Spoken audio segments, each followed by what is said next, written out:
célébration de la Journée internationale de la femme. En Guinée, nos mères, sœurs et épouses se sont retrouvées au Palais du Peuple pour célébrer le 8 mars sous le thème Accès des femmes à l'éducation, à la formation et à la technologie pour un travail décent. La cérémonie s'est déroulée en présence du président de la République, le professeur Alpha Condé. Les temps forts de la journée avec Sanassi Keita.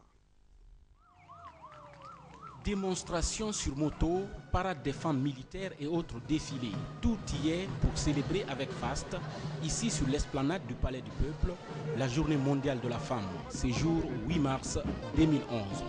Thème retenu cette année, accès des femmes et des filles à l'éducation, à la formation, à la science et à la technologie pour un travail décent.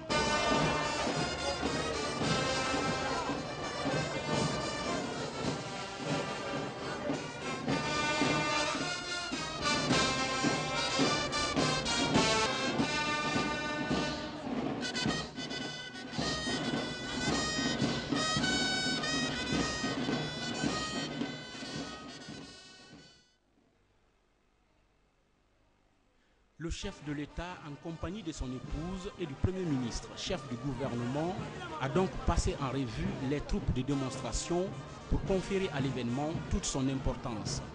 Professeur Alpha Condé a, dans ces mêmes ordres d'idées, visité les stands des femmes pour voir réellement les petits métiers qu'elles exercent. À ce niveau, le président de la République a parcouru tous ces espaces des femmes dans le but de s'imprégner des préoccupations des Guinéennes qui constituent aujourd'hui plus de 50% de la population.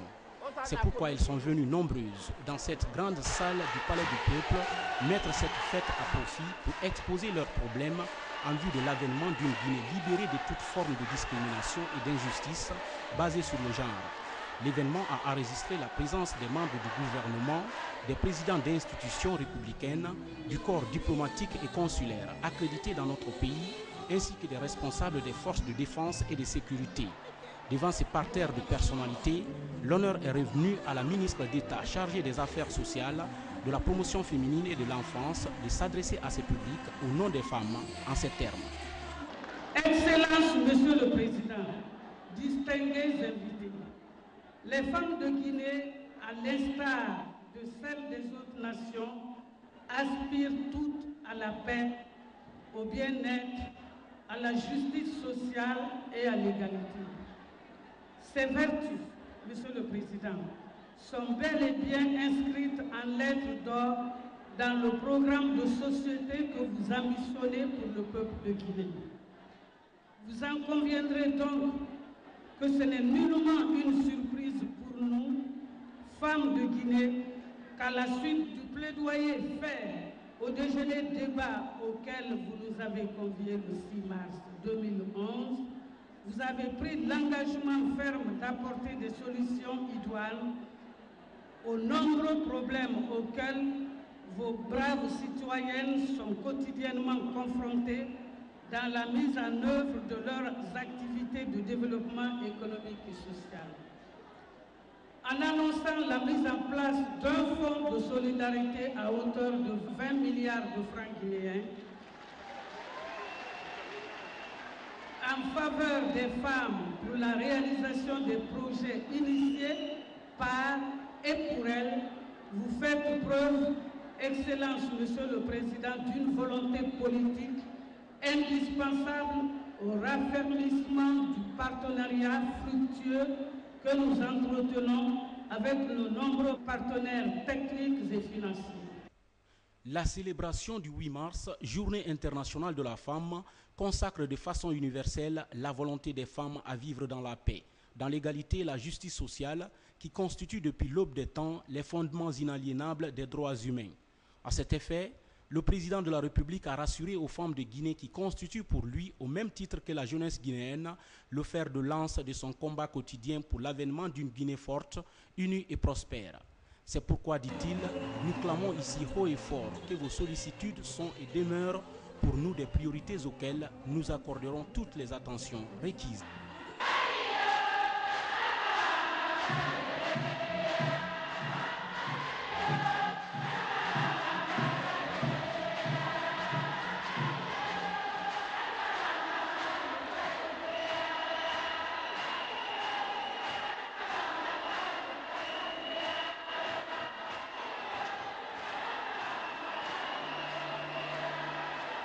Monsieur le Premier ministre, Messieurs les ambassadeurs et représentants des pays amis, le 8 mars est un jour symbole pour les femmes du monde. Mais ce 8 mars, nous le fêtons dans des difficultés. En effet, les conditions de vie de nos sœurs et de nos frères se sont beaucoup aggravées.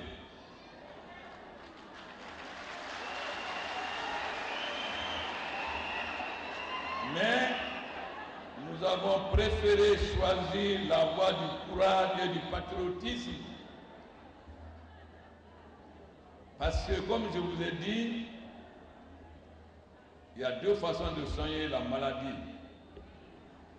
Vous pouvez donner des calmants, ça calme le malade un jour, 2 jours, mais la maladie continue et ça peut l'amener au cimetière.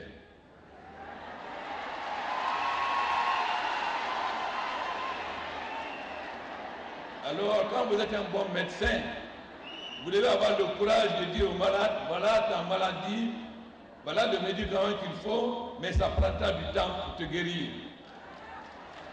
Nous avons choisi cette voie. C'est pourquoi nous avons refusé de négocier avec les sociétés minières. Nous aurions pu négocier avec les sociétés minières, avoir de l'argent tout de suite.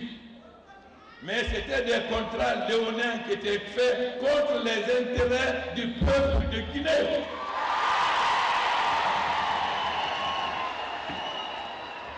C'est pourquoi nous avons dit non. Mais Dieu aime la Guinée. Les sociétés minières se sont dit, nous allons l'écraser, parce que nous avons des grands cabinets d'avocats, etc. Mais ils ont oublié que dans le monde, il y a aussi des hommes qui veulent aider les pays à se libérer des contrats injustes. Aujourd'hui, nous sommes en mesure de faire face à n'importe quelle société parce que nous avons des amis aussi qui sont prêts à nous prendre les cabinets les plus chers afin que nous négocions au même titre à pied d'égalité. Nous allons adopter notre code minier. Ce code minier sera basé sur un certain nombre de principes. Le premier, la Guinée doit être désormais actionnaire de toutes les sociétés minières existantes ou futures dans ce pays.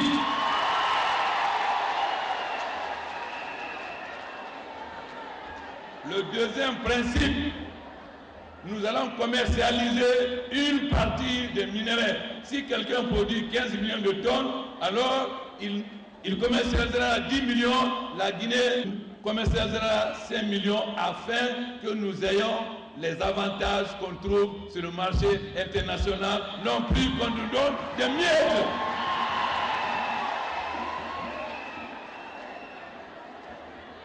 Le troisième principe, toutes les infrastructures routières, ferroviaires et énergie appartiendront à la Guinée, non pas aux sociétés minières, et c'est nous qui louerons cela à cette société.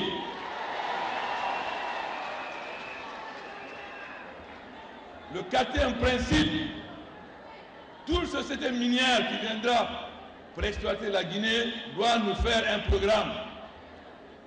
À quel moment il passe de l'exploitation du minerai à la transformation du minerai en produit fini, car la plus grande partie des revenus, ce n'est pas la vente du minerai brut, mais c'est la transformation du minerai en produit fini. Voilà les 4 principes. Et le dernier principe sera inscrit dans le code. Toute société qui distribuera des pots de vin ou perdra sa licence aura une forte amende. Après l'adoption du code minier, nous allons analyser les différents contrats. Et toutes les sociétés qui auront distribué des pots de vin ou nous annulons le contrat, ou nous leur imposons de fortes amendes. À ce moment, ils n'ont qu'à se retourner vers les gens à qui ils ont donné de l'argent pour qu'ils les remboursent. Parce que cet argent n'est pas l'argent du peuple guinéen.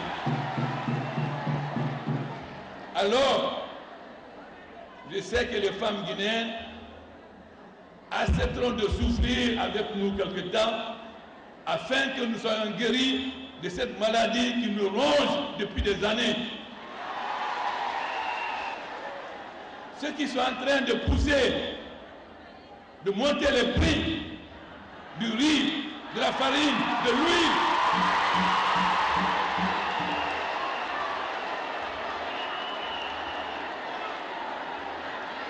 ceux qui ont rendu la Guinée malade, ils pensent qu'on ne va pas guérir la Guinée, mais ils se trompent.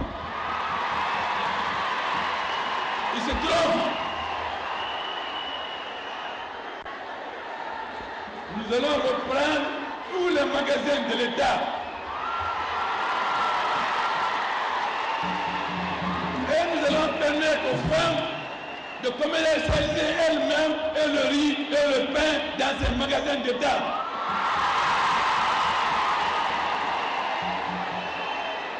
Ce ne seront plus des magasins de l'État, car nous ne voulons pas faire de l'étatisme, mais ce seront des magasins du peuple. Car importer le riz ou la farine, ce n'est pas ça le problème. Mais comment distribuer en empêchant que les commerçants véreux n'achètent le stock pour le revendre plus cher. Nous avons écouté les femmes. Le Premier ministre a écouté les femmes. Nous ne voulons plus de l'exploitation frauduleuse. Tous les camions citernes que nous arrêterons à la frontière, non seulement nous allons confisquer le carburant, mais nous allons vendre aux enchères le camion citerne. Il y a des gens qui sont autorisés à ouvrir des bureaux de change. Je préviens tout le monde, qu'ils soient guinéens ou étrangers, tous les gens qui n'ont pas le droit, il y a 30 qui sont formés pour les bureaux de change. Nous avons donné l'ordre à la brigade de fermer toutes les boutiques clandestines de change à Madina, à Dixine, à Kaporo, partout.